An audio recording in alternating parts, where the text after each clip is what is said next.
Hello students, today we will discuss our chapter 4, that is quality assessment and Deming's contribution in quality management. So before discussing briefly, first we need to know what is quality. That means the definition of quality. Quality is a characteristic that in some particular the nature and behavior of a person, of a thing or a service. Next we will discuss what is quality assessment. Quality assessment is an evaluation of the extent to which a trial's design or management are likely to have prevented systematic errors and biases. It is likely to focus on difference of the economic evaluation, each of which can have an important impact on the validity of the overall results. These are methods of deriving the effectiveness data, measurement of resource data, valuation of resource data, measurement and valuation of health benefits, method of synthesizing the cost, effects and benefits of organization, analysis of uncertainty of the results. So we can say quality assessment is the data collection and analysis through which the degree of conformity to predetermined standards and criteria are exemplified. This process is found to be unsatisfactory. Attempts are made to discover the reason for this. Quality assessment and assurance should be incorporated as routine activities for health professionals. However, development, testing, and validation of the tools and methodologies for this new discipline are research activities. Next, we will discuss about the contribution of Dr. W. Edwards Deming. Before discussing the contribution of Dr. Deming, first we need to know about him. Like Dr. Deming was an American engineer, statistician, professor, author, lecturer, and management consultant. He received his electrical engineering degree from the University of Wyoming and his PhD in mathematical physics. He was a professor of statistics at the New York University's Graduate School of Business Administration, and he also taught at Columbia University's Graduate School of Business. He got awards like National Medal of Technology and Innovation, Shewart Medal, Wilkes Memorial Award he got. Next, we will discuss the contribution of Deming. Dr. W. Edwards Deming offered 14, 14 key principles for management to follow for significantly improving the effectiveness of a business or organization. Many of the principles are philosophical, others are more programmatic. All are transformative in nature. The points were first presented in his very famous book, that is Out of the Crisis. Now we will discuss the 14 points of Deming. First point is create constancy of purpose for improving products and services. We need to inspire the workers to stay competitive in the market and to stay competitive in the market and remind them about the importance of stability in jobs and new opportunities which may come up in later stages, as including a sense of purpose in producing and producing quality products will work as the inspiration to work efficiency. We need to focus on don't just do the same things better, find better things to do. Rule number 2 is adopt the new philosophy. We need to focus that the customer demands and taste change very fast and the competition in the market grow at a rapid rate today. And we have to accept new philosophies according to the market trends and technology revolutions. Like before you have seen that previously we focused in hospital sector face to face consultation, and now we accept the telemedicine concept. Rule number 3 is dependence on inspection to achieve quality. Inspection is too late, ineffective and costly. It is too late to react to the quality of a product when the product leaves the door. Quality outcomes not from inspection but from improving the production process. Rule number 4 is end the practice of avoiding business on practice alone. In this case, instead of minimize total cost by working with a simple supplier, we need to focus on profitable job that can't ignore the selling price at all. But it must count on the suppliers who depend on the quality of their products and consolidate the relationship with them. We need to look at supplier that our partners in quality.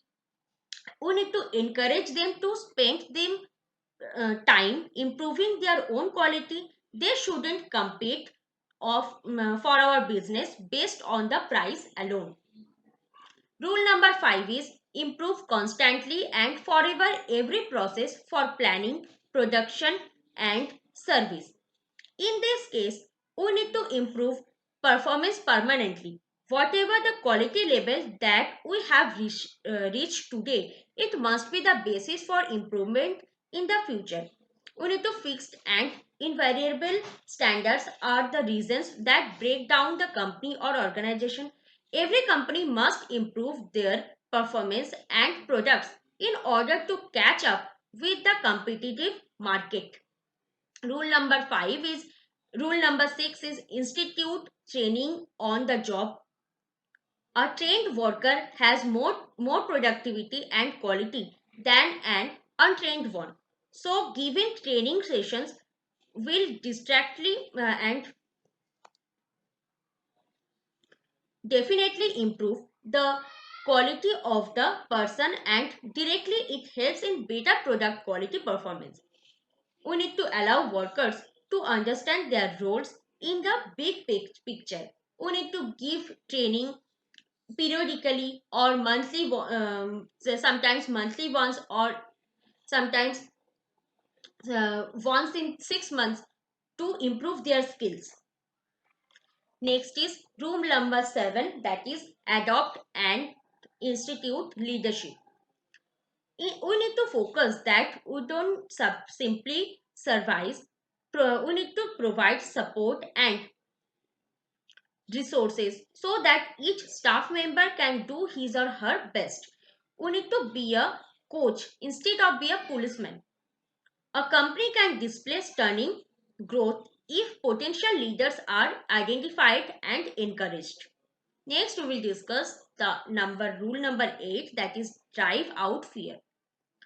We need to create a fearful impression in the employees that does not give more quality and productivity to work.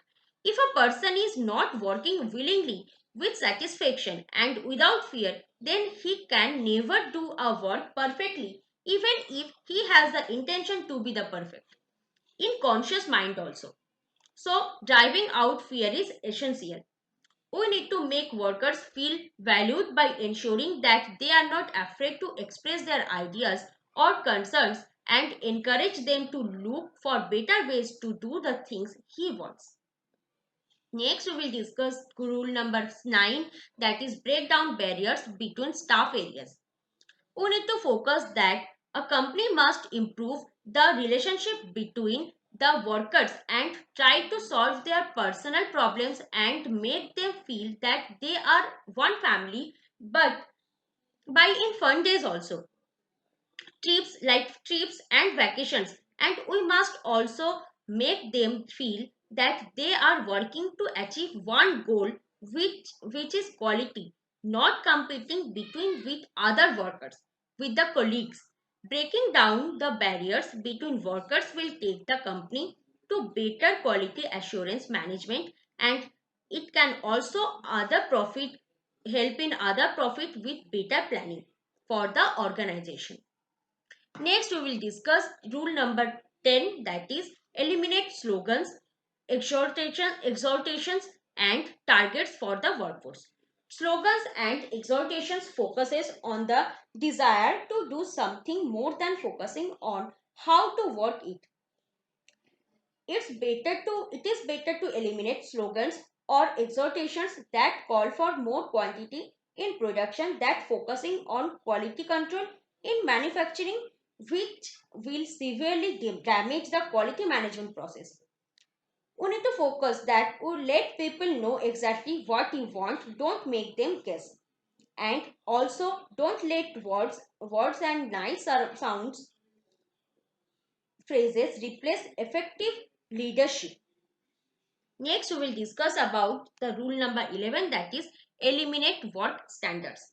In this case, we need to focus on numerical codes for the workforce and numerical goals for management. Reduce instructions that require achieving specific results each year, because going beyond customer expectations that are related to quality and have long-term value more than the expectations about the amount of manufactured productions. You need to look at the how the process is carried out, not just numerical targets, and you need to measure the process rather than the people behind the process. Next is rule number 12, that is remove barriers. In that case, according to Deming, the raw people of pride of workmanship hinder the hourly worker and eliminate the annual rating or merit system. Eliminate everything that rob the pride of workmanship. For example, the evaluation system. Negative evaluation that focuses in negative deals will destroy the desire of employees or staff to improve performance. All workers want to do their job in a good way and they don't want also to be sentenced incorrect or were subjected to unfair criticism and their lowest expectations that they will be treated in a fair way. Next, we will discuss rule number 13, that is institute a vigorous program of education and self-improvement for everyone. In this rule, this is so important because all workers and employees must be up to date and the new information that goes with their job, because tools, techniques and information are changing permanently. A person must grow after joining a company, and letting them learn new technology and technology techniques will increase employee longevity and experience and their own growth. Next, we will discuss the last point, that is 14, and it is put everybody in the company to work accomplishing the transformation. Improve your overall organization by forcing each person to take a step towards quality. The transformation is everybody's job, starting from the director, ending with the security. These are all the 14 points of Deming or Sir Deming related to the quality management. Now we will discuss the healthcare criteria for performance excellence. These are the criteria. There are many criteria. These are: first is visionary leadership. Senior leaders set directions and create a focus, clear and visible value and high expectations. The directions, value and expectations should balance the need of all stakeholders. Next is patient focus. The delivery of healthcare services must be patient focused. All attitudes of patient care delivery factor into the judgment of satisfaction and value. Satisfaction and value are key consideration for the other customers. Next is organizational and personal learning. Organizational learning refers to continuous improvement of existing approaches and processes and adaptation to change, leading to new goals and approaches. Next point is valuing staff and partners. An organization's success depends increasingly on the knowledge, skills, creativity, and motivation of its staff and partnering, valuing um, staff and partners. Valuing staff means committing to their satisfaction, development, and well being. Next is agility. That means a capacity for rapid change and flexibility are the necessity for success. Healthcare providers face ever shorter cycles for introduction of new and improved healthcare services, faster and more flexible response to patients and other customers that who are critical. Next, we will discuss the focus on future. A strong future orientation includes a willingness to make long-term commitments to key stakeholders, patients and families, staff, communities, employers, payers, and health professionals and health profession students. Next, we will discuss about management for innovation.